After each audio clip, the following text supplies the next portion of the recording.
ये तो हमारी गाड़ी है।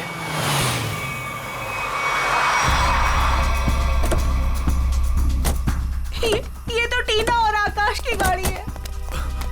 Oh my God! आकाश, टीना, बच्चे नहीं है। मैं एक बार फिर से फोन करता हूँ। गाड़ी यहीं पर है तो दोनों बच्चे भी यहीं पर होने चाहिए। कैसे डरावनी जगह है, कितना घना जंगल है ये।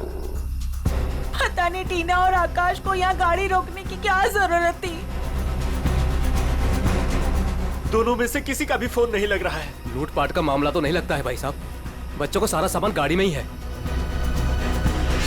ऐसे बीच सड़क पे बच्चे गाड़ी छोड़ के गए कहाँ? समझ में नहीं आ रहा मेरे दोनों बच्चे कहाँ चले गए, क्या हो गया उनको। मीरा, कुछ नहीं होगा हमारे बच्चों को। शांति रखो, घबराओ मत। आओ यहीं कहीं आसपास देखते हैं। आकाश, टीना, आकाश, आकाश, आकाश, मेरी आवाज सुनाई दे रही है? आकाश, आकाश, टीना, पता नहीं इस घने जंगल में बच्चे कहाँ चले गए। मीरा, गाड़ी यहाँ पर है तो बच्चे भी यहीं पर होने चाहिए।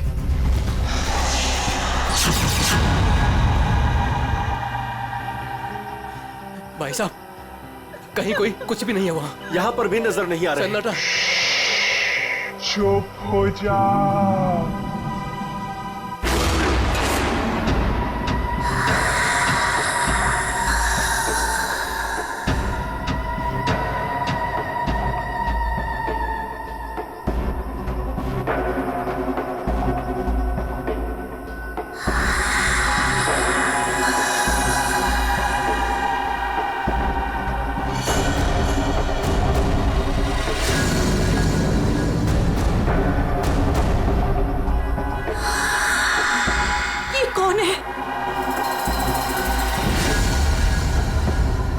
कौन हो तुम? कौन हो तुम? जाओ, जाओ यहां से। ये बोलो, आवाज बिल्कुल नहीं, वरना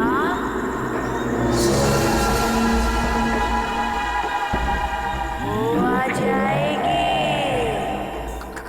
कौन आ जाएगी? कौन आ जाएगी? वही आएगी जो अपना सर हाथ में लेकर घूमती है।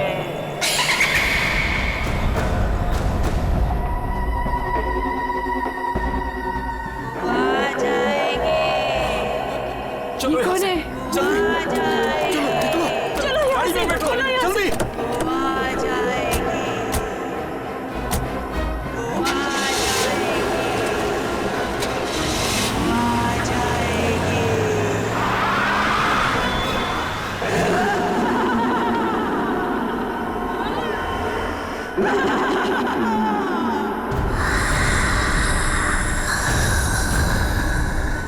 आ जाएगी।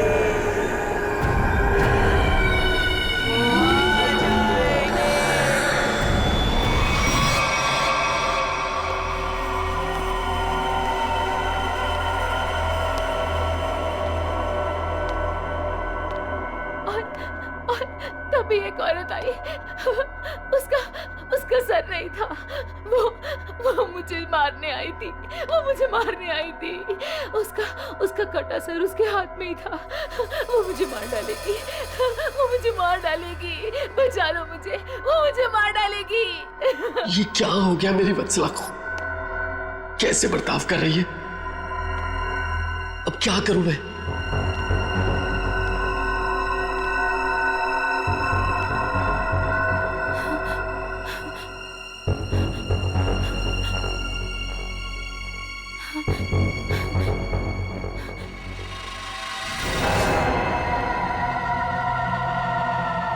सर, उसके बाद क्या हुआ? उसके बाद वो कटे सर वाली औरत मेरी तरफ घूम गई। मैं डर की वजह से पीछे हट गई। वो मेरी तरफ बढ़ती रही। अपना कटा सर मेरे चेहरे की तरफ फेंक दिया। नहीं,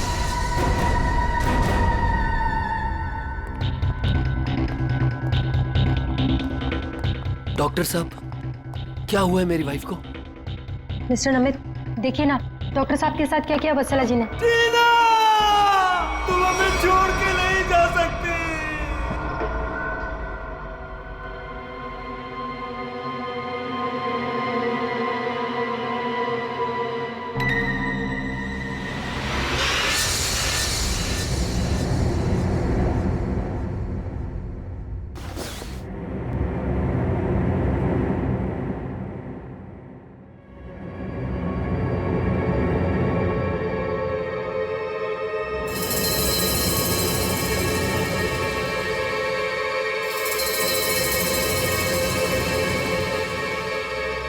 नहीं डॉक्टर साहब, मैं अपनी वाइफ को किसी भी हॉस्पिटल में एडमिट नहीं करने वाला।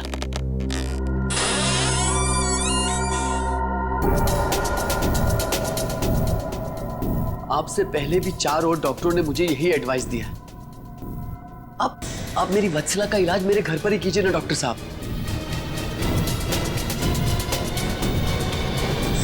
मैं अपनी वत्सला को अपने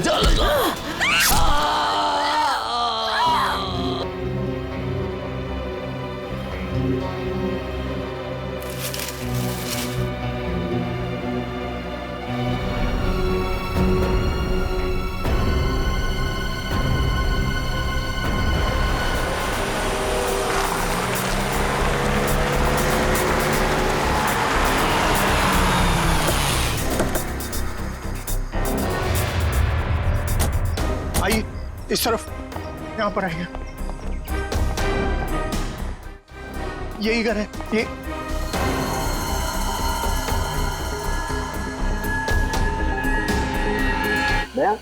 हाँ सर।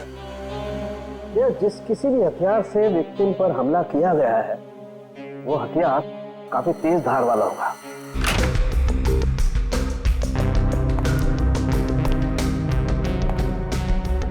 बेड पर तो कोई खून नहीं।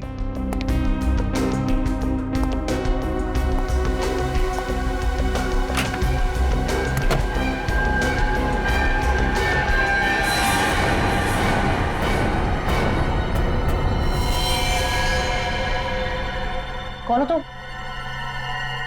बाहर बाहर आओ।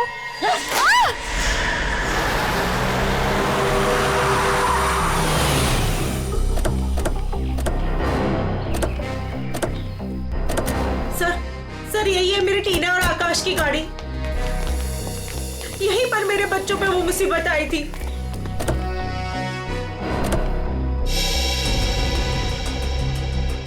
सर वो उस जगह पे खड़ी थी वो भयानक दिखने वाली लड़की।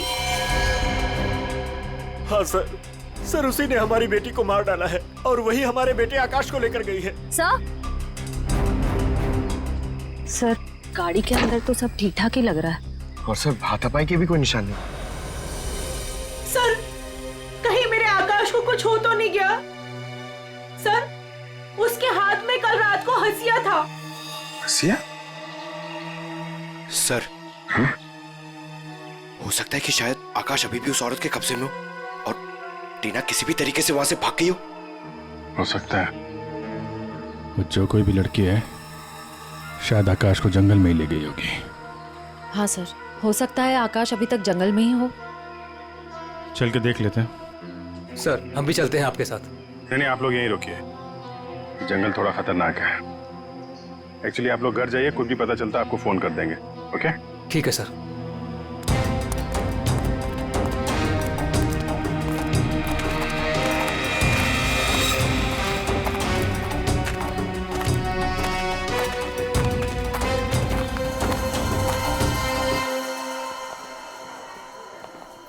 डॉक्टर साहब वो आदमी कहाँ है जो खून से लथपथ आपके हॉस्पिटल में आया था? सर वो आदमी अंदर है। तो आप होश में है या अभी भी बेहोश है? नहीं अभी होश तो आ गया है उसे, मगर थोड़ी बहकी बहकी बातें कर रहा है। क्या हम उनसे मिल सकते हैं? जी बिल्कुल, आइए।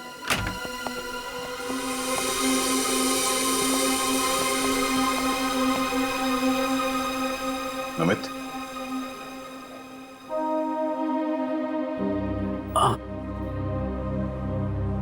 कौन? हम लोग सीआईडी से हैं। क्या तुम बता सकते हो कि ये तुम्हारे साथ कैसे हुआ? मार डाला मुझे। मेरी वत्सला ने मुझे मार डाला। पूछिए अमन से। मुझे रोज पिटती थी, पर मैंने कभी भी गुस्से से उसे नहीं घूरा। हाँ सर, मैं हमेशा इस बेचारे की दर्द भरी आवाज सुनता था। मैं समझ जाता था कि भाभी जी का बेलन इसके सर पर बज रहा है। नमित हम तुम्हारे पत्नी से मिल चुके हैं कुछ ना कुछ तो गड़बड़ हुआ है उसके साथ, लेकिन अचानक वह ऐसा बर्ताव क्यों करने लगी? भगवान, पता नहीं, जब से दहलिया रोड से आई है किसी सरकटी औरत के बारे में बात करती है और किसी पर भी टूट पड़ती है, जैसे जान ले लेगी वो किसी की भी। फिर दहलिया रोड, मतलब जो भी गड़बड़ है वो इस दहलिया रोड पे ही है।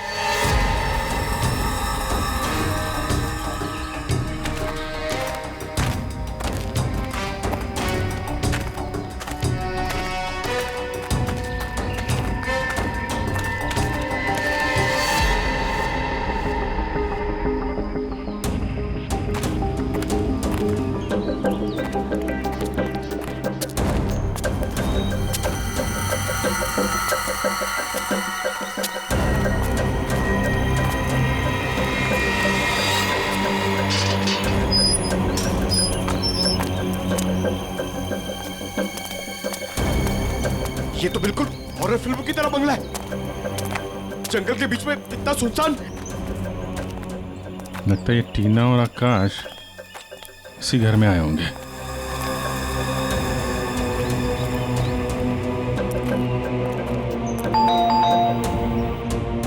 ज्यादा फिल्में मत देखा करो।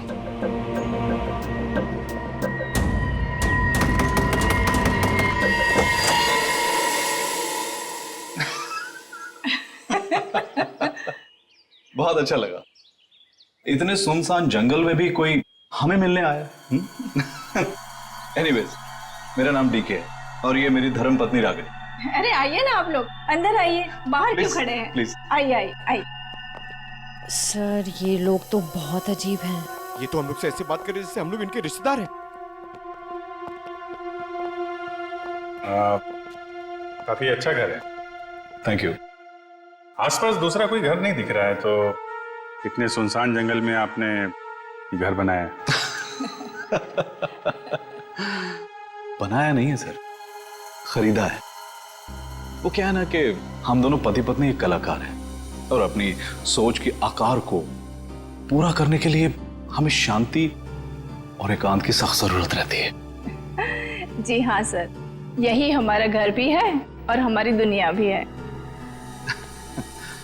और हाँ, आपको एक बात और बताना चाहूंगा, हम लोग रहते जरूर इस सुनसान इलाके में हैं, लेकिन कला के क्षेत्र में हमारा बहुत बड़ा नाम है। अच्छा। कब खरीदा आपने ये घर? बहुत साल पहले खरीदा था। अब तो ध्यान भी नहीं है हमें कि कब खरीदा था हमने।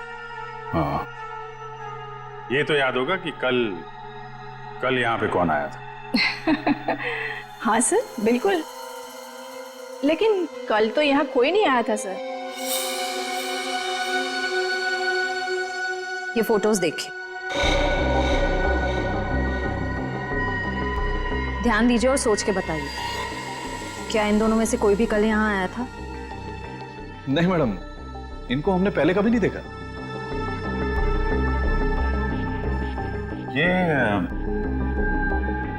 ये कौन है? ये हमारी बेटी अंशिता, 14 जुलाई 2013 को प्लेग की वजह से इसकी मृत्यु हो गई थी। बहुत याद आती है हमें हमारी बेटी की। हम लोग आपसे कितने सारे सवाल पूछे जा रहे हैं, आप नहीं पूछेंगे कि हम लोग कौन हैं और क्यों इतने सारे सवाल कर रहे हैं आपसे? कौन है आप लोग, आप बता दीजिए। हम लोग कौन है घर के अंदर? नहीं, कोई नहीं है। नहीं, कोई है।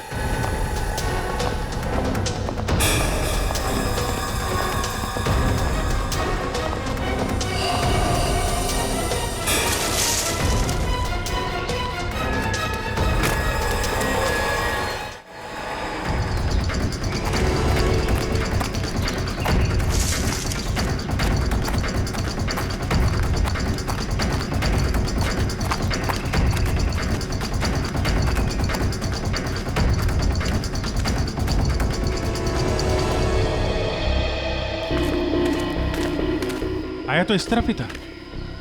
कहीं हमें देखकर छुप तो नहीं गया? हो सकता है आकाश भी उसी का साथ ही होगा शायद। देखते हैं।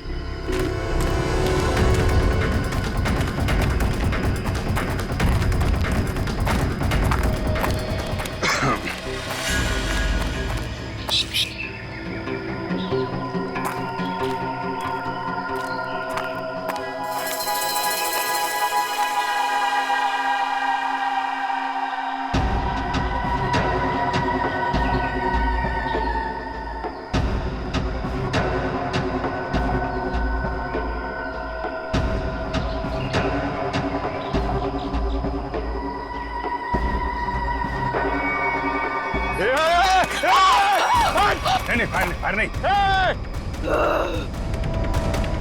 कर नीचे। कौन हो तुम? क्या कर रही थी उस घर के अंदर? हसिया नीचे फेंको। टीना को तुमने मारा था ना? आकाश है। धीरे बोलो, वो सुन लेगी।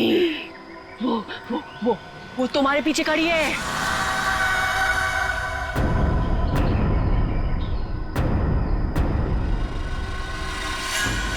कौन है हमारे पीछे?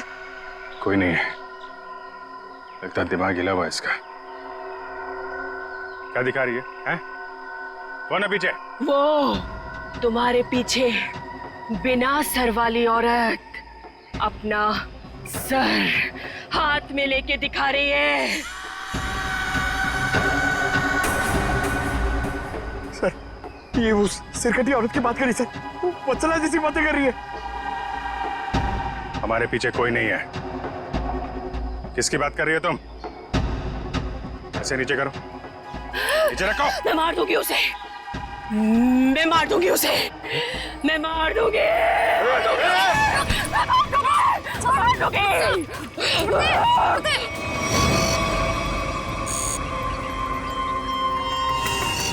डॉक्टर मलिका, आप भी वही सोच रहे हैं जो मैं सोच रहा हूँ? यस सर, पर ये है क्या? थोड़ा बहुत तो पता चला है, पूरा तो टेस्ट होने के बाद पता चलेगा।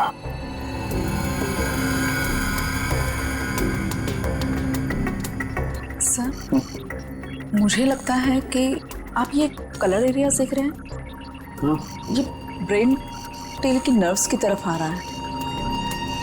इन दोनों औरतों के दिमाग के साथ छेड़छाड़ी की गई है।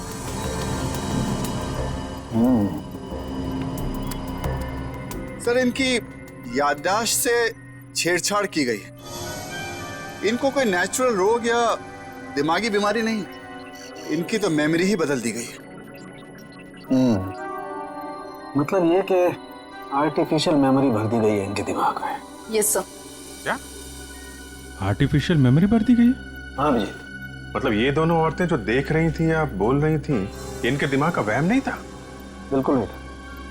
दरअसल क्या होता है कि इंसान के बचपन से लेकर के उसके बड़े होने तक उसकी जिंदगी की तमाम यादें उसके दिमाग में एक डिस्क की तरह से जमा हो जाती हैं, कुछ इस तरह से। और फिर कोई एक दिन गर्दन के पीछे ऐसा इंजेक्शन लगा देता है, ये देखिए, यहां दिख रहा है, जिससे ब्रेन में कंपार्टमेंट्स बन जाते हैं और जिंदगी की सारी याद ब्लॉक हो जाती है। इंसान एक सेमी कॉन्शियस स्टेट में चला जाता है, आधी बेहोशी की हालत में। के बाद फिर क्या होता है? इसमें इंसान के दिमाग को सुन कर देने वाला दिया जाता है। इंसान अगला पिछला सब भूल जाता है। आप सुन सकते हो, समझ सकते हो, लेकिन आप रिएक्ट नहीं कर सकते। और फिर इस हालत में उसको एक कटी सिर वाली औरत दिखाई जाती है और उसके कानों में बार बार ये बातें सुनाई जाती है कि ये लोग आपको मारने वाले हैं और ये सारे इंसान आपके दुश्मन हैं और आपको उनको मार देना है। और ड्रग के असर की वजह से दिमाग कुछ इस तरीके का दिखाई देने लगता है। हर याद को दबाकर, सप्रेस करके उसे सिर्फ उतना ही हिस्सा याद करने के लिए दिया जाता है जितना कि बेहोशी की हालत में उसे सुनाया या दिखाया गया था। सर यानी कि इन दोनों औरतों ने सच में एक सरकटी औरत को देखा और होश में आने के बाद दोनों को सिर्फ उतना ही याद है? बिल्कुल। वरना सोचो, दो लड़कियां जो एक दूसरे को जानती नहीं, पहचानती नहीं, वो एक ही समय पर एक ही जैसी बात कैसे सोच सकती हैं? मतलब इनकी मेमोरीज को बदल दिया गया है। कौन सा इस्तेमाल किया गया इनके ऊपर? ये ऐसी दवाइयाँ जो ब्रेन की मेमोरी लोकेशंस को नष्ट कर देती है। आपको ये भी याद नहीं रहेगा कि आप हैं कौन, और आपको उतना ही याद रहेगा जितना आपको बताया जाएगा। हमारे टेस्ट में भी काफी ऐसे मिले हैं जो याददाश्त मिटाने के लिए काफी हैं, पर हाँ, इन्हें हल्के इलेक्ट्रिक शॉक्स भी दिए गए। मुझे नहीं लगता ये लड़कियां कभी भी ठीक हो सकती, क्योंकि इस बीमारी का अभी तक कोई एंटीडोट इजाद नहीं हुआ है और हिप्नोसिस में महीनों लग जाएंगे, और फिर भी इस बात की गारंटी नहीं है कि इनकी खोई हुई मेमोरी इन्हें वापस मिल सकती है। अरे सर, ये सब सुन के मेरा सर फटने लग रहा है। सर, आप मेरा ब्रेन मैपिंग कर लीजिए। टहलिया रोड के बंगले के मालिक डीके, रागनी और सड़क पे खड़ी उस लड़की का राज तो अब डहलिया रोड पे जाके ही पता चलेगा। तो थोड़ा घूम आते हैं डहलिया रोड।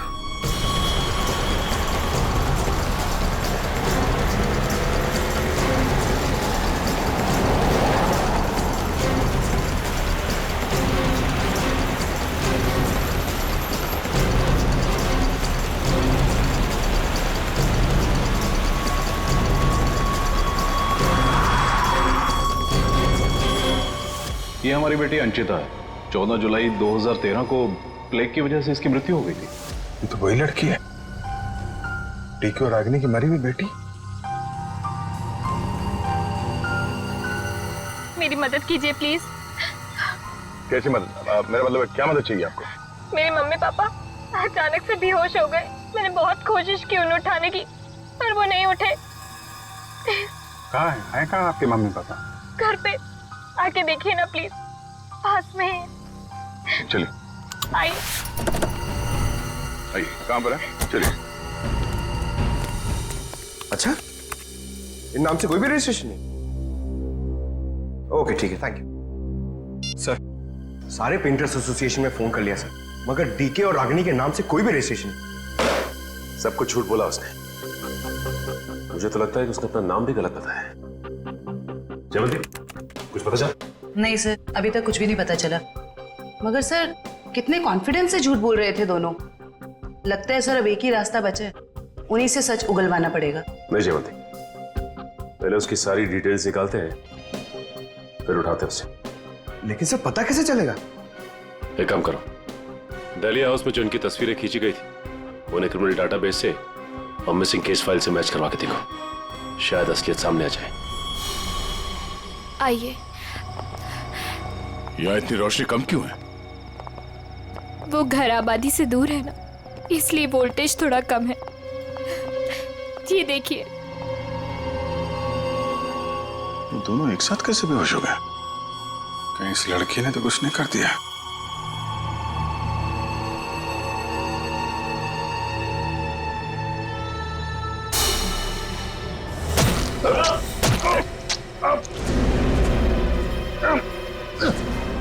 ठीक है।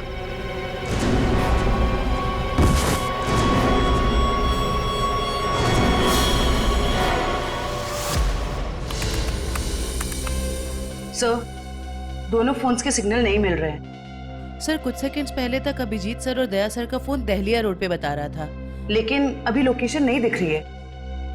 इसका मतलब अभिजीत सर और दया सर को वो रास्ता रोकने वाली लड़की मिल गई। फिर तो डीके और रागिनी की सच्चाई का भी पता चल जाएगा।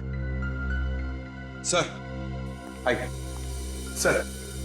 सर ये है मिसेस साक्षी, उस नकली डीके और इलेश की माँ। नमस्ते। कहाँ है मेरा बेटा? कहाँ है इलेश? ये ऑफिसर कह रहे हैं उसका नाम डीके है और उसकी एक पत्नी है जिसका नाम है रागिनी। ये कैसे हो सकता है? ये सब झूठ है। जी नहीं, ये सच है। एक छानबीन के दौरान आपके बेटे और उस औरत से मुलाकात हुई हमारी, जो अब डीके और रागिनी बने बैठे, और उसी छानबीन में मिसिंग कंप्लेन से उनकी सच्चाई भी पता चली। मैम आप हमें बता सकती हैं कि आपके बेटे इलेश ने अपना नाम बदल के डीके क्यों रख लिया? मेरा बेटा अपना नाम क्यों बदलेगा, मुझे इस बारे में कुछ नहीं पता। देखिए माताजी, वो रागिनी उर्फ नीता के साथ में कहीं छुपा हुआ बैठा है। अब ये औरत को जानती है? ये लड़की कौन है और कैसे मेरे बेटे की जिंदगी में आई, मुझे कुछ नहीं पता।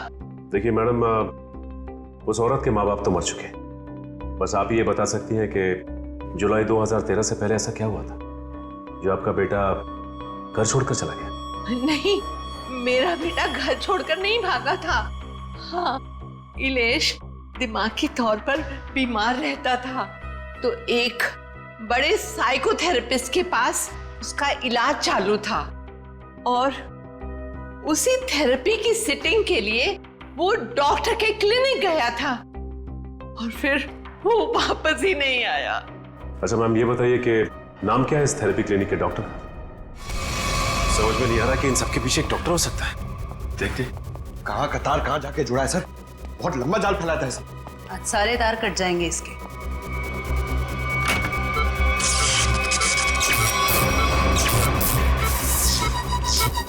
Oh my God.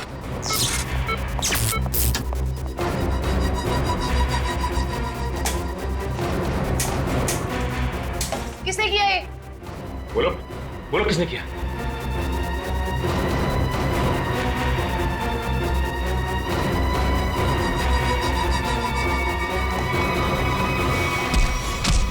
बता कौन है इन सबके पीछे? तुम उस बिना सर वाली औरत के साथ मिले हो ना? मैं नहीं, तुम उस सरकटी औरत के साथ मिले हुए हो। मैं जानता हूं, मैं छोड़ूंगा नहीं तुमको।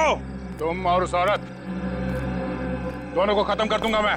तुम मुझे मारना चाहता है ना? छोड़ूंगा नहीं तुम्हें।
सर डालिया रोड यही है।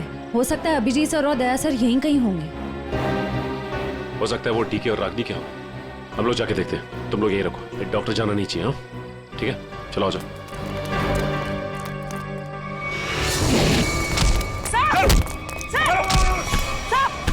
अभिजीत सर, क्या कर रहे हो आप लोग?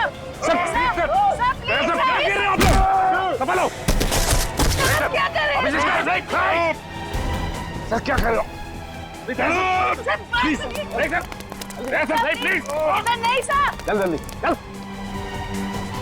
एंटीडोट दे जल्दी।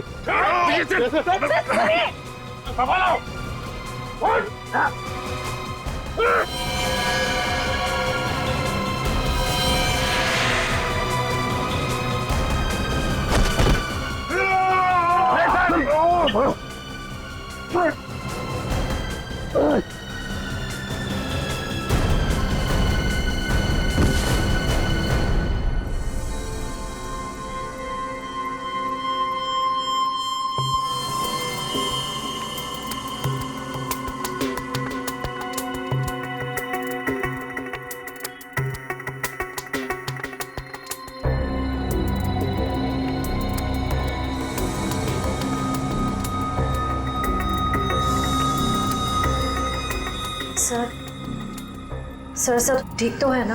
एंटीडोट ने असर शुरू कर दिया, थोड़ी देर में होश आ जाएगा दोनों को।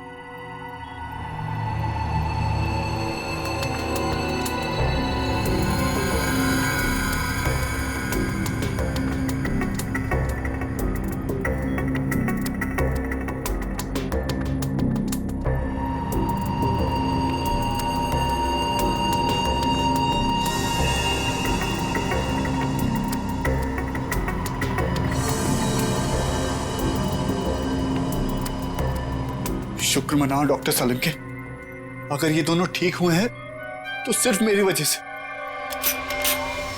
अगर अपने दिमाग का सही इस्तेमाल किया होता ना, तो एक मुजरिम की तरह इस हालत में नहीं खड़े होते, समझे? विकास अंकल, आपकी वजह से मैं भी एक मुजरिम बन के रह गई।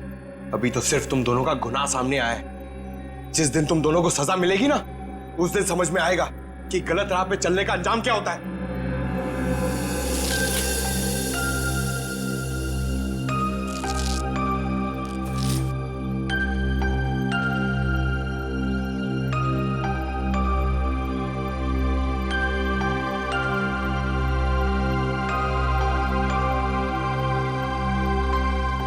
हम ये दहलिया रोड वाले बंगले पे? नहीं यार, न्यूरो सेंटर में है भाई।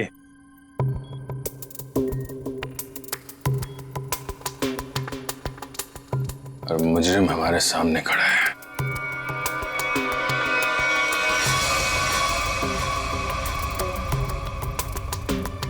अच्छा एक बात बताओ, तुम्हें अभी वो कटे हुए सिर वाली औरत और वो भयानक आवाज से तुम ही सुने थे? सर वो तो उस वत्सला के दिमाग में था, और वो जंगल वाली लड़की के दिमाग में भी वो जो हंसिया लेके घूम रहे थे।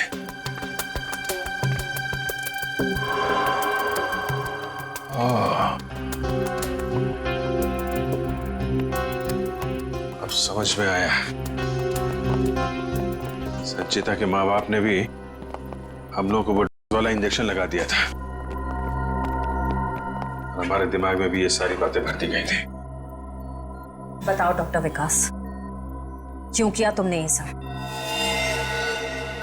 जल्दी बता, वरना हमें तुम्हारा इलाज करना पड़ेगा। क्या बताऊं, डॉक्टर सालुंके ने सब कुछ समझा तो दिया था। मैं दुनिया में तहलका मचाने वाला ब्रेन मैपिंग एक्सपेरिमेंट करना चाहता था। बेहोशी में मैं लोगों को यहां लाता था और उनके ब्रेन से उनकी सोच को निकालकर अपनी सोच भर देता था। जरा सोचो, कितनी ताकत थी मेरे हाथ में। जब वो लोग जागते थे तो उन्हें वही दिखता था और उनके दिमाग में वही ब्रेन की मेमोरी थी जो मैंने डाली थी। उनका ब्रेन वही करता था जो मैं कहता था। मतलब कि मैं उनके ब्रेन से सब कुछ करा सकता था। और तुम दोनों ने भी तो वही किया ना। और ये अंशिता, इसने भी गुनाह में तुम्हारा साथ दिया था। मैं इनकी भतीजी हूँ, इन्होंने ही मुझे पाला पोसा। डीके और रागिनी मेरे माँ बाप नहीं है। वो घर, डीके, रागिनी, मैं, ये सारा विकास अंकल का बिछाया हुआ एक जाल था। और आकाश, उसके साथ क्या किया तुम लोगों ने? उसकी ड्रग की डोज ज्यादा हो गई थी, उसे ब्रेन हैमरेज हो गया था। उसकी मौत का मुझे बहुत अफसोस है। तुम्हारे जैसा जीनियस डॉक्टर लोगों के दिमाग का गलत इस्तेमाल करने के चक्कर में गुनहगार बन गया। तुम्हारी खोज इंसानियत के खिलाफ है। कानून तुम्हें इसकी जरूर सजा देगा। शायद फांसी होगी तुम्हें।